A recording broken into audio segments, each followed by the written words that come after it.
Hi friends, இப்போ நம்ம சிறகடிக்க ஆசை பார்க்க போகிற சிறகடிக்க ஆசையில் வந்துட்டு அதாவது நம்ம முத்துவை எல்லாரும் கழுத்தை பிடிச்சி வெளியே தள்ளிவிட்டாங்க. தள்ளினோடனே விடுகதையா இந்த வாழ்க்கை அப்படின்னு சோகத்தில் பாட்டை போட்டுவிட்டு உட்காந்துட்டாங்க.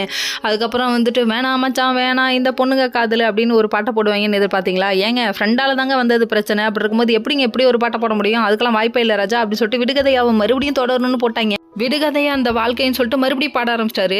பாட்டை மாற்றி அப்படின்னு சொன்ன ஒரு கொடுமைக்கு என் வீட்டு கண்ணுக்குட்டி என்னோட மல்லு கட்டி என் மார்பை முட்டுதடி கண்மணின்னு போட்டாரு. டே இந்த அளவுக்கு சோகத்தில் போகிறதுக்கு என்னடா ரீசன் அப்படிங்கிற மாதிரிச்சு. சரி விடுங்க, ஏதோ ஃப்ரெண்டை பற்றி சொதப்பிச்சு அப்படிங்கிற மாதிரிச்சு. அதுக்கப்புறம் இங்கே வீட்டுக்கு வந்தால் சும்மா கழுவி ஊற்றுறாங்க நம்ம மீனா. யாருக்கிட்ட அண்ணாமலையிட்ட சொன்னாங்க பாருங்க, அப்படி ஒரு கவனிப்பு இப்படி ஒரு கவனிப்பு இதெல்லாம் தேவையா? ஐயோ இவர் குத்தி காமிக்கிறாளே அப்படிங்கிற மாதிரிச்சு. அதுக்கப்புறம் மறுநாள் விடுங்க விடுஞ்சோன்னே டே என்ன மன்னிச்சுக்கூடா, சொந்தமாவது கிந்தமாவது நீ தாண்டா முக்கியம், நீ தாண்டா என் நன்மை அப்படி இப்படின்னு பேச பொம்பளை பிள்ளைங்க படிக்கிறது ரொம்ப முக்கியம்டான்னு சொல்லிட்டு அங்கே ஒரு அட்வைஸை வச்சுட்டானுங்க. பெண்கள் நம் நாட்டின் கண்கள்னு டைலாக்லாம் அடிக்க ஆரம்பிச்சிட்டாரு. அதுக்கப்புறம் பாரதி தாசா ஏசுதாசா இந்த டைலாக் எந்த படத்தில் வரும்னு தெரியலைங்களா உங்களுக்கு?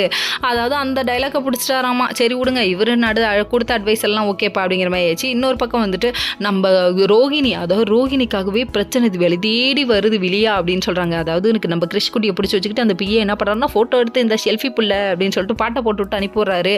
என்னடா அது ரீல்ஸ் அனுப்பிடுறான், இந்த நேரத்தில் ரீல்ஸை பார்க்குற மூடு இல்லடா எனக்கு அப்படின்னு சொல்லிட்டு ஓப்பன் பண்ணி பார்த்தா கடைசியில் ஐயோ இவன் இன்னும் உயிரோட இருக்கானா மாட்டிக்கிட்டானா அப்படிங்கிற மாதிரி ஆயிடுச்சு.